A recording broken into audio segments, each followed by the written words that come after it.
Hello friends, मैं शिवनी जैन आपका स्वागत करता हूं आपके अपने यूट्यूब चैनल पर। दोस्तों, आज की वीडियो यहाँ पर जो है नई इनकम टैक्स पोर्टल पर इनकम टैक्स चालान पेमेंट को लेकर है।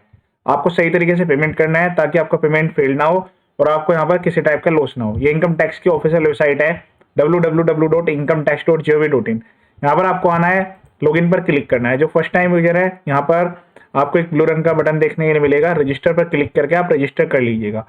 ध्यान दें, जो पेमेंट है वो हम यहाँ पर लॉगिन करने के बाद ही करेंगे। आपको अपना पैन नंबर डालना है, पासवर्ड डालकर लॉगिन कर लेना है। अगर आप भूल गए तो फॉरगॉट कर सकते हैं। बिना लॉगिन के भी फ्रंट में ऑप्शन आता है ई पे टैक्स का, उसके थ्रू मत करिएगा, बाद में आपको प्रॉब्लम हो सकती है। सबसे पहले मैं यहाँ पर पैन नंबर एंटर करूंगा, पासवर्ड एंटर करके लॉगिन करूंगा। लॉगिन करने के बाद आपको यहाँ पर जो है क्लिक करना है ई फाइल के अंदर में ई पे टैक्स। ये एक्टिविटी आप अपने मोबाइल से भी कर सकते हैं, काफी आसान है। गलती मत करिएगा, चालान करेक्शन में काफी प्रॉब्लम आती है। सब्जेक्ट टू अप्रूवल रहता है, सही तरीके से चालान फाइल करेंगे। Income tax act 2025, income tax act 1961। अभी 1 अप्रैल 2026 के बाद आपको कोई भी टैक्स की पेमेंट करनी है फाइनेंशियल ईयर 26-27। ध्यान से सुने जो मैं बोल रहा हूँ। फाइनेंशियल ईयर 26-27 को यहाँ पर अब टैक्स ईयर 26-27 बोला जाएगा। गलत पेमेंट मत करिएगा। इसमें आपकी एडवांस टैक्स की पेमेंट हो, कोई अदर पेमेंट हो, अदर रिसीट्स की पेमेंट हो, सारी इंक्लूडेड है।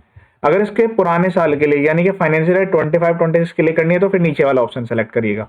तो अभी मैं ऊपर पहले वाला ऑप्शन सेलेक्ट कर रहा हूँ। यहाँ पर कंटिन्यू पर क्लिक करेंगे, न्यू पेमेंट पर क्लिक करेंगे। ध्यान रहे, यहाँ पर जो है आपको इस टाइप का मॉड्यूल आएगा देखने के लिए। तो इसमें भी काफी सारे ऑप्शंस दिए रहते हैं, कंफ्यूज नहीं होना है। पहला ऑप्शन है इनकम टैक्स, तो यहाँ पर जो है आपको इसके लिए प्रोसीड पर क्लिक कर देना है। अभी यहाँ पर मैं लेटेस्ट काफी सारी वीडियो अपलोड करने वाला हूँ। टीडीएस के लिए भी मैंने सेपरेट वीडियो अपलोड कर दिया है पेमेंट के लिए। टीडीएस की रिटर्न्स भी पूरी बदल गई हैं, आईटीआरस भी सारी चेंज हो जाएंगी। उसके अलावा जो हम फॉर्म्स फाइल करते थे, चालान cum statement, TDS on property, TDS on rent, सारे के सारे नए फॉर्म्स भी आ गए हैं। उसके लिए भी सेपरेट वीडियो मैं अपलोड करूंगा, तो वीडियो भी देखिएगा, इसको शेयर जरूर कीजिएगा। यहाँ पर अब आपको प्रोसीड पर क्लिक कर देना है। क्लिक करने के बाद यहाँ पर आपको टैक्स ईयर का ऑप्शन आएगा। तो अभी तो जैसे आज की तारीख से 1 अप्रैल से स्टार्ट है, 26-27 यहाँ पर आ रहा है। बाकी फर्दर जैसे जैसे यहाँ पर फर्दर नेक्स्ट ईयर में आएंगे तो फिर यहाँ पर ईयर से अपडेट होते जाएंगे। फिर यहाँ पर ध्यान से आपको जो चालान है वो सेलेक्ट करना होगा कि नेचर किस टाइप का है। देखिए, अदर रिसीट्स जो आपका वो पैन आधार लिंकिंग के रिगार्डिंग है। अभी आप जो पेमेंट करेंगे एडवांस टैक्स के रिगार्डिंग करेंगे। ये जो यहाँ पर पेमेंट है स्पेशल सेक्शन के अंडर में है, तो ये आपको नहीं करनी है, आपको एडवांस टैक्स में पेमेंट करनी होगी। अगर आपको यहाँ पर जो है अपना खुद से एसेस करके अभी स्टार्टिंग में अपना टैक्स जमा करा देते हैं, वैसे एडवांस टैक्स पेमेंट करने के लिए यहाँ पर ड्यू डेट्स होती है और क्वार्टर वाइज ही होती है। ठीक है, तो अभी आप जो है जब भी पेमेंट करेंगे तो टैक्स ईयर के अकॉर्डिंग आपको करना है। और एडवांस टैक्स कैलकुलेट के लिए भी यहाँ पर जो है काफ़ी अच्छी फैसिलिटी प्रोवाइड कर दी गई है, फ्रंट में दी गई है। अब उसके बाद कंटिन्यू पर क्लिक कर देंगे। क्लिक करने के बाद यहाँ पर इस टाइप का पेज आएगा। अब यहाँ पर आपको टैक्स के अंडर में टैक्स की वैल्यू डालनी है। उसके अलावा जैसे आप कोई पेमेंट कर रहे हैं, इंटरेस्ट पे कर रहे हैं, उसके अलावा कोई पेनल्टी लेट फीस पे कर रहे हैं, तो यहाँ पर सारे कॉलम्स दिए गए हैं। तो अलग अलग यहाँ पर रो प्रोवाइड की गए, कॉलम्स दिए गए हैं। उसमें सेपरेट वीडियो यहाँ पर जो है सेपरेट वैल्यूज आपको एंटर करने की रिक्वायरमेंट आएगी। अब यहाँ पर जो भी आपकी वैल्यू है उसको एंटर कर देना है, कंटिन्यू पर क्लिक करना है। क्लिक करने के बाद नेक्स्ट पेज है वो सिमिलर है, मतलब यहाँ पर पहले जो ऑप्शन आता था नेट बैंकिंग का भी आ रहा है। अदर बैंक्स में काफी सारी लिस्ट प्रोवाइड की गई है। उसके अलावा डेबिट कार्ड का भी ऑप्शन है। उसके अलावा पेड काउंटर का भी ऑप्शन यहाँ पर दिया गया है। उसके अलावा यहाँ पर आरटीजीएस एनईएफटी, जो कि यहाँ पर 2 लाख से कम पर आपकी एनईएफटी रहेगी, बाकी उससे ऊपर आरटीजीएस रहने वाली है। अगर आप यहाँ पर जो है आरटीजीएस एनईएफटी के थ्रू करते हैं तो इसमें यहाँ पर फॉर्म जनरेट होगा, कंटिन्यू पर क्लिक करके फॉर्म जनरेट कर लीजिएगा। पेड काउंटर और आरटीजीएस एनईएफटी में दोनों में फॉर्म जनरेट होता है, फिर आपको बैंक में जाकर पेमेंट करनी होती है। ठीक है, या आप ऑनलाइन मॉड्यूल में ऐड करके एनईएफटी आरटीजीएस वाले ऑप्शन से भी कर सकते हैं। उसके अलावा आप चाहें तो पेमेंट गेटवे भी ले सकते हैं।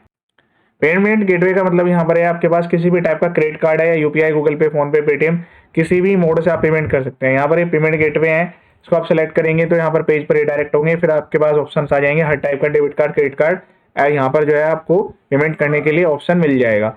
फ्रंट में भी डेबिट कार्ड काफी कम दिए, कम बैंकों के, यहाँ पर आपको काफी सारे नए ऑप्शन मिल जाते हैं। ट्रांजेक्शन चार्ज जरूर एक बार देख लीजिएगा, जिसके सबसे मिनिमम है जिस बैंक के, उसके थ्रू आप प्रोसीड कर सकते हैं। ठीक है, सबके अपने अलग अलग है। वैसे यूपीआई पे तो कोई चार्ज नहीं है, क्रेडिट कार्ड पर माइनर चार्ज है, कुछ बैंकों के डेबिट कार्ड पर भी चार्ज है, नेट बैंकिंग पे भी चार्ज यहाँ पर लगते हैं। ठीक है, तो नेट बैंकिंग तो वैसे फ्रंट में काफी सारी दी गई है। काउंटर पर क्लिक करके डिटेल्स वेरीफाई करके पेमेंट कर देनी है। ऐसे आप पेमेंट कंप्लीट कर देंगे तो फिर से आप इस पेज पर रिडायरेक्ट होंगे।